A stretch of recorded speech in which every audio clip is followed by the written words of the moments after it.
Global Afrique Live. Restez informés en temps réel avec Global Afrique Live, une source d'information directe et objective. Souscrivez à Global Afrique Live en activant la cloche, abonnez-vous et montrez votre soutien en cliquant sur j'aime. Global Afrique Live. Le professeur Emegoge remet en question les propositions du cadre permanent de concertation, CPC, concernant le découpage électoral au Togo, soulevant ainsi un débat crucial sur la scène politique.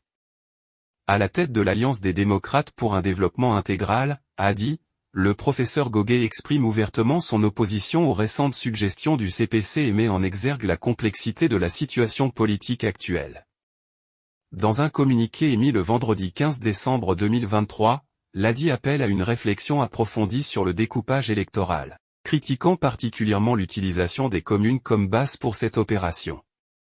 Le parti soutient que la détermination initiale de ces communes n'a pas été équitable, engendrant ainsi des inégalités dans le découpage actuel.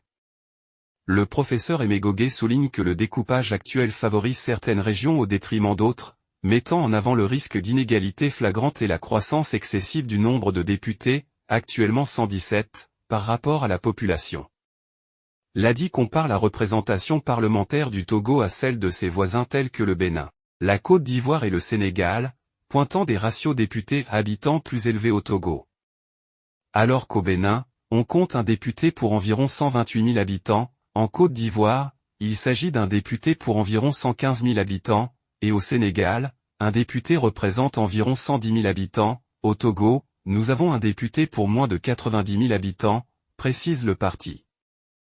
Cette opposition au projet d'augmentation du nombre de députés trouve écho parmi divers observateurs, certains considérant cette expansion comme une dépense inutile face aux défis sociaux majeurs que le pays doit relever, tandis que d'autres estiment que cela pourrait être une solution aux problèmes politiques actuels. Bien que le CPC n'ait pas encore pris de décision définitive, le secrétaire exécutif du parti Union pour la République, UNIR, Atkoli Akleso, a souligné que le gouvernement n'est pas obligé d'adopter toutes les propositions du CPC.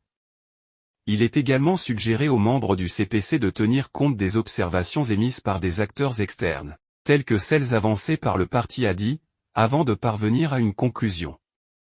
La divergence d'opinion soulevée par le professeur Emegoge met en lumière des considérations essentielles sur l'équité du découpage électoral et suscite des interrogations quant à la nécessité d'une augmentation du nombre de représentants du peuple.